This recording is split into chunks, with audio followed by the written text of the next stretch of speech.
Selamat siang semua dan Bu Yanti. Perkenalkan nama saya Erik Reynoldsson, berasal dari Pelita Indonesia, jurusan akuntansi dari kelas AM3 dengan NIM 1911070 akan menjelaskan video kewirausahaan. Yang pertama, pengertian organisasi. Organisasi berasal dari bahasa Yunani yaitu organon atau organum, yang artinya alat, bagian, anggota, dan badan. Organisasi adalah sarana atau alat untuk mencapai tujuan. Menurut Stephen P. Robinson 1994 adalah 4-5 yang dikutip dalam majalah Umum Hukum Kerta Wicana menjelaskan bahwa organisasi adalah kesatuan sosial yang dikoordinasikan secara sadar dengan sebuah batasan yang relatif dapat didefinisikan bekerja keras dasar relatif terus-menerus untuk mencapai suatu tujuan bersama atau sekelompok tujuan. Maka dengan itu, organisasi merupakan suatu kesatuan atau tim yang terbentuk dari 2 orang atau lebih yang memiliki visi dan misi yang sama untuk mencapai tujuan tersebut. Secara filosofi ada 3 pendapat. Pertama, organisasi merupakan sistem di mana manusia saling bergantung satu sama lain dan membentuk jaring yang saling memberikan kemanfaatan satu dengan lain. Yang kedua, organisasi merupakan kerangka yang kerja bagi manajemen dan bekerja. Yang ketiga, organisasi merupakan strategi yang kompleks yang melibatkan manusia dengan desain untuk mencapai tujuan yang ditetapkan. Sehingga organisasi merupakan tempat berkumpulan sekumpulan orang yang arahkan dengan tujuan-tujuan sebagai organisasi. Kedua, fungsi dari organisasi dari filosofi tersebut maka dapat dilihat organisasi memiliki 3 fungsi. Yang pertama, organisasi memiliki sistem yang bertujuan sebagai wadah bagi orang-orang yang dalam bekerjasama untuk mencapai suatu tujuan. Yang kedua, organisasi sebagai kerangka kerja yang memiliki wadah bagi orang yang dalam membentuk perilaku badan organisasi. Yang ketiga, organisasi sebagai strategi kompleks yang berarti wadah untuk mencapai saran-saran untuk sulit dicapai seorang diri. Ciri-ciri organisasi. Ciri organisasi pertama, terdapat komponen atau atasan bawahan. Yang kedua, adanya kerjasama kooperatif berstruktur dari kelompok orang. Yang ketiga, ada tujuan. Keempat, ada saran. Yang kelima, ada ketertarikan format dan tertib yang harus ditaati. Keenam, ada kepedulian sosial, wewenang, dan koordinasi tugas. Unsur-unsur organisasi memiliki unsur pertama, proses kegiatan organisasi dilakukan oleh semua orang untuk mencapai tujuan. Kedua, personil dan atau anggota menggabungkan diri di dalam ikatan formal. Yang ketiga, visi, yaitu pandangan para anggota mengenai keadaan organisasi di masa depan dan tujuan. Yang keempat, misinya, yaitu tugas besar organisasi dan tugas yang harus fungsi dibagikan kepada orang anggota yang dilaksanakan. Yang kelima, wewenang merupakan legitimasi hak bertindak setiap orang dalam melaksanakan tugas, dan karena struktur yang menunjukkan kedudukan setiap orang di dalam kelompoknya. Ketujuh, hubungan yang menjadi dasar kerjasama antara anggota. Yang kedelapan, formalitas, yaitu aturan tertulis yang mengatur semua unsur agar menjadi resmi sehingga organisasi menjadi formal.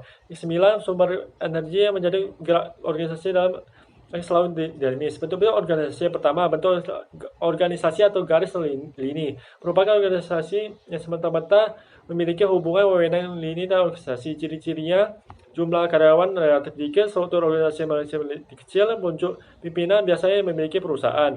Keuntungan organisasi garis atau lini. Yang pertama, kesatuan pimpinan terjamin sebetulnya karena pimpinan berada dalam satu tangan. Kedua, organisasi relatif mudah dilaksanakan. Yang ketiga, proses keputusan dan instruksi berjalan cepat dan tidak bertele-tele. Kelemahan organisasi garis lini, yang pertama, tujuan pribadi muncul seringkali tidak dapat dibedakan dengan tujuan organisasi. Yang kedua, ada kecenderungan pimpinan untuk bertindak secara otoriter dan diskriminator. Yang ketiga, kesempatan karyawan untuk menjadi berkembang karena kewenangan untuk merencanakan, mengarahkan, mengendalikan ada dan pimpinan.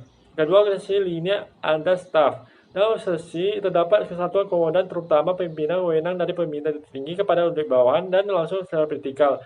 Dalam tersebut kedua wewenang, yaitu wewenang lini adalah bentuk organisasi disebut dengan garis komando.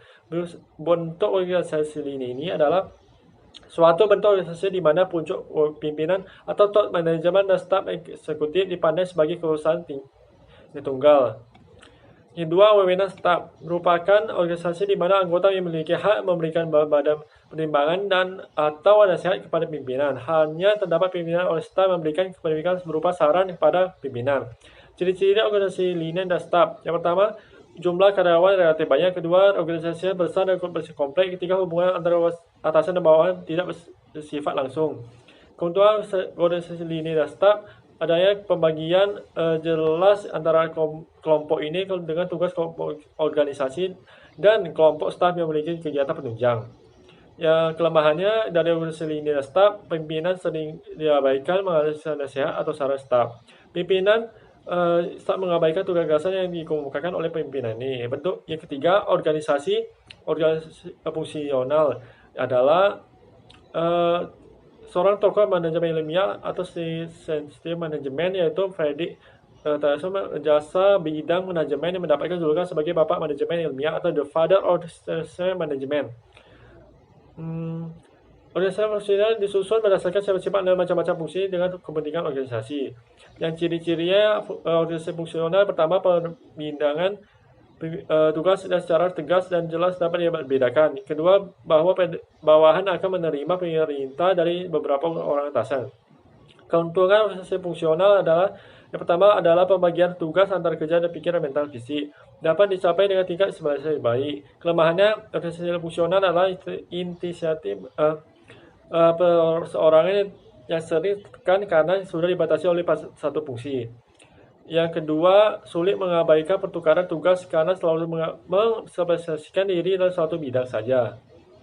Kesimpulannya dari pembahasan di atas, maka disebutkan bahwa organisasi yang memiliki pengertian merupakan suatu kesatuan dalam bentuk dari dua orang memiliki dari visi dan misi yang sama mencapai suatu organisasi tersebut. Organisasi juga sangat berhubungan dengan manajemen atau kerja karena organisasi secara keseluruhannya dan atau sebagai suatu keseluruhan yang memerlukan manajemen untuk mengatur sistem kerja. Oleh karena itu sangat penting dalam masyarakat.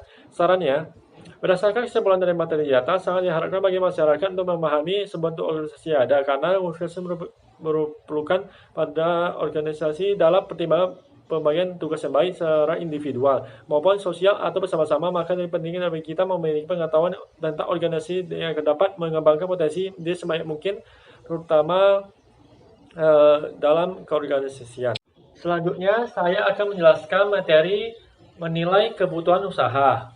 Pengertian kebutuhan usaha, pendirian suatu usaha berkaitan dengan penyediaan segala sesuatu yang berhubungan dengan kebutuhan usaha tersebut. Kebutuhan tersebut adalah hal-hal yang harus dipenuhi perusahaan untuk mendirikan dan menjelaskan suatu usaha pada awal perusahaan didirikan. Kebutuhan usaha yang diperlukan terdiri dari beragam jenis tergantung dari jenis usaha masing-masing perusahaan. Artinya jenis dari jumlah kebutuhan antara satu bidang dan bidang lain jelas berbeda. Misalnya, bidang usaha perhotelan memerlukan jenis dan jumlah kebutuhan usaha yang berbeda dengan bidang industri. Berbeda pula dengan bidang pertanian coklat, baik jenis maupun jumlah kebutuhan usaha memerlukan penilaian secara benar dan akurat. Tujuannya adalah agar tidak terjadi kekurangan atau kelebihan pada saat untuk hendak dijalankan.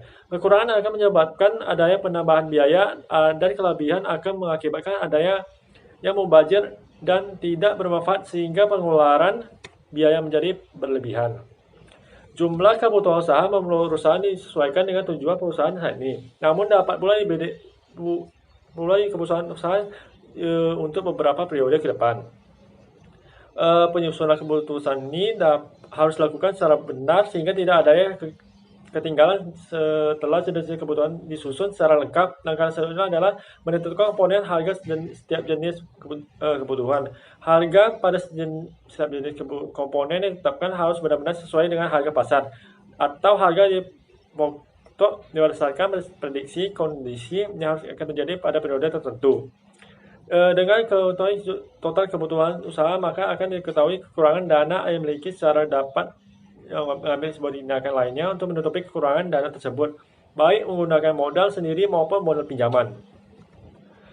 Yang selanjutnya, pembagian kebutuhan usaha. Banyaknya jenis dan jumlah digunakan untuk kebutuhan usaha disesuaikan dengan jenis usaha yang dijalankan. Misalnya saja membuat usaha perseorangan tentu modal diperlukan tidaklah banyak.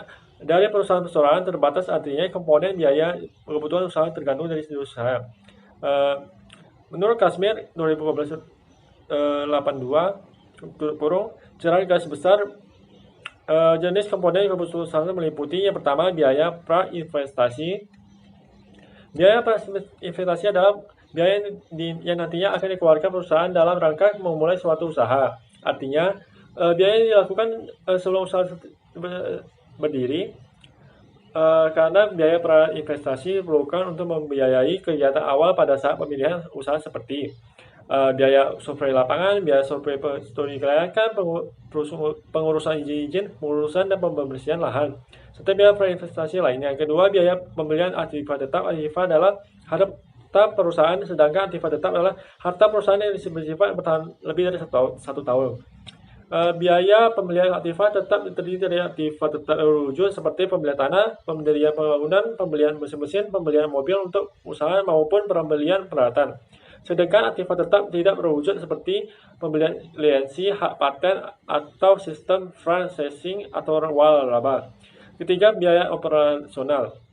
Biaya operasional adalah biaya yang perlu keluarkan perusahaan untuk menjalankan kegiatan usaha yang berjalan meliputi yang pertama, gaji karyawan, biaya listrik, biaya air, biaya telepon, pembelian bahan baku untuk memproduksi, biaya pemasaran, dan biaya lainnya. Contohnya implementasi kebutuhan usaha, contoh kasus pendirian apotek berikutnya, contoh kasus kebutuhan mendirikan apotek di suatu lokasi tertentu.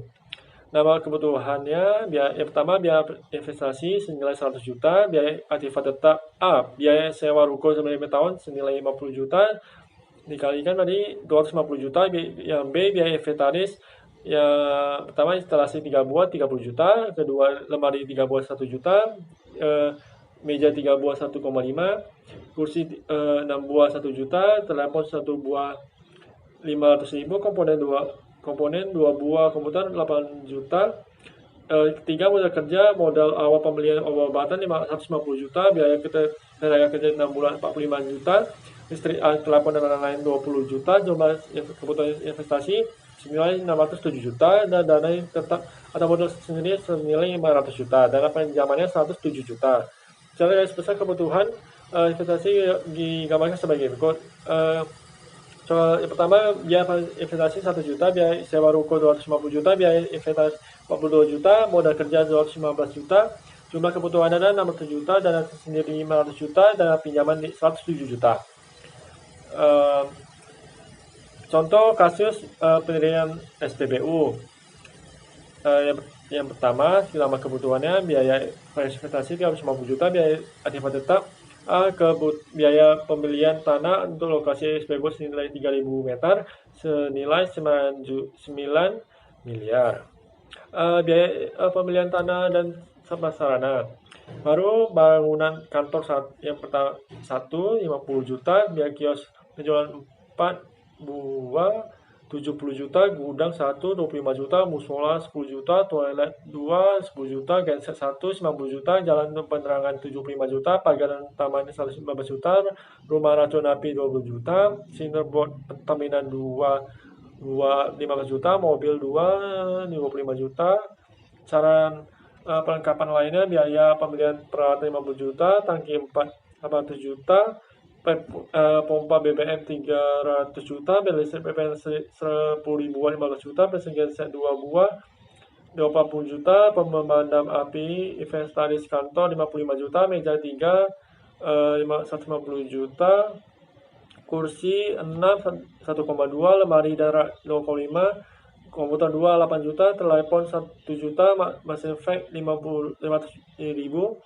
modal kerja biaya perambahan baku selama 1,5 juta, biaya tenaga kerja 6 bulan 45 juta, biaya listrik air telepon 55 juta, jumlah kebutuhan investasi 11 miliar 649 juta 450.000, dana yang tersedia dan modal sendiri 7 miliar, dana pinjamannya 4,69 juta 450.000. Secara garis besar kebutuhan investasi yang paling berikut. Kebutuhannya pertama, biaya investasi 350 juta, biaya pembelian tanah 9 miliar, biaya pembangunan dan prasarana 455 juta, biaya pembelian peralatan 1,25 miliar, biaya investasi kantor 14 juta 450.000, modal kerja 550 juta, jumlah kebutuhannya 11 miliar 649.000 juta 450.000, dana tersendiri 7 M, dana peminjaman 4 4.649.450.000. Penutup, kesimpulan dan pembahasan masalah data, kesimpulan kebutuhan perusahaan dan wajib dipenuhi oleh perusahaan dari awal didirikan agar dapat dijalankan dengan lancar dalam hasil penilaian juga dapat disusun secara rinci agar terlihat jelas apa saja kebutuhan perusahaan. Dengan begini perusahaan dapat mengetahui apa saja kebutuhan di perusahaan. Sarannya, tim penulis menyarankan tim membaca yang ingin membuka usaha menilai kebutuhan usaha terlebih dahulu dengan baik kesusahan usaha akan dijalankan. Dengan mengetahui total kebutuhan usaha kita dapat mengetahui berapa kurangnya dana yang kita miliki sehingga dari total kebutuhan usaha jenis dan jumlah digunakan kebutuhan usaha disesuaikan dengan usaha yang akan dijalankan. Sekian presentasi 2 materi yang baru saya jelaskan. Mohon maaf jika ada salah kata yang kurang berkenan. Terima kasih semua dan Bu Yanti. Selamat siang.